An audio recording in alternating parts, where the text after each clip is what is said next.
Hi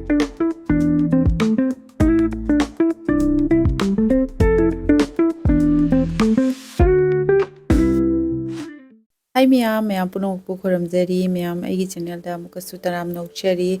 ma'am ngasi suya no ba mathena ma puraga lakjare ngasi gi mathel se khoi meitei singna yamna pamna ba ko iron ba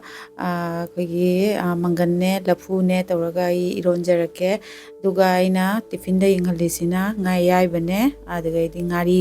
chang da lawjare ko aduga morok akang baga se ai cooker da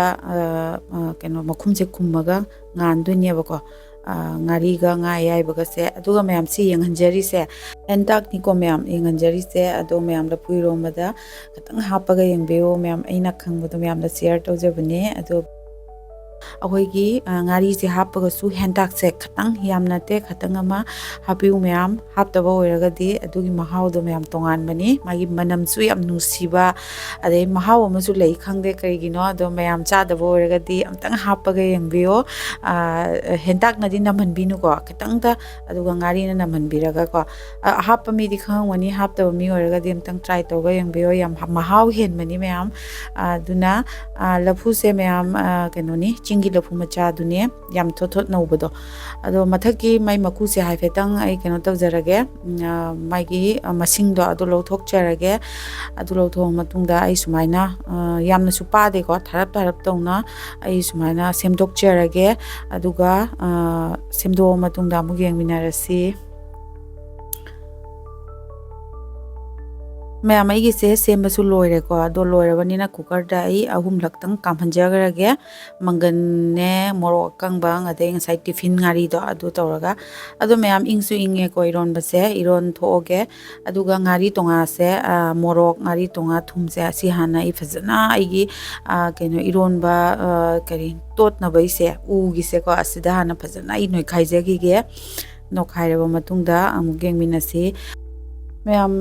morok se no khaireba matungda I maku se lothok jage aduga mayam aina dum video da namba aina khara khangjaba khangbado mayam da sum share tawjai ado mayam na yengbada nuairaga di mayam support tawba kaubiganu matam pumbada morok ka kaino ga thunga se mix phajana tawrabani na ngari do aduga nga yai baga ngasai na henta kitang hapado maduga tawraga I phajana mix tawjarage ko ado mayam iromba haisidi ngari tonga morok thum asi se phajana akhoi tot lagadi mahauju heli ko aduna phajana sumain tochare tolaba matungda ai ngasai gi ai gi ironba do ado inga banina khutna su paiba ngame ko ngasidi ai khutna oina iron jarage maramdi morok haptinge da sising se hana khutna noi thokjarage ko phajana da yam phajana su mulle ahum rakhatani go ina kamido ado mangan su phajana mulle aduga laphu si su phajana mulle ko aduna phajana khutan noi khaijare adugi matungda ngasai ge ina ngari ne nga yai bane mayam do ado phajana ai laphu sta hapchilaga mix tawrage mayam ai gi se phajana mix tawra matungda ai gi ingonda lejaba maroi mapang khara adu hapchenjarage mayam maroi mapang se lorendi sure aduga akoi gi laphu eromba da yamna chanaba phakpai haibado adudi yaujadre ado mayam sumaina loiro matungda si final looks ni ko se chabai khaidok chare aduga ngasai gi maroi mapang do khara ma soina hajik hapna bai thamjaure ado mayam igi kan laphu eromba se hawadaba manbra mandabra haibiramo aduga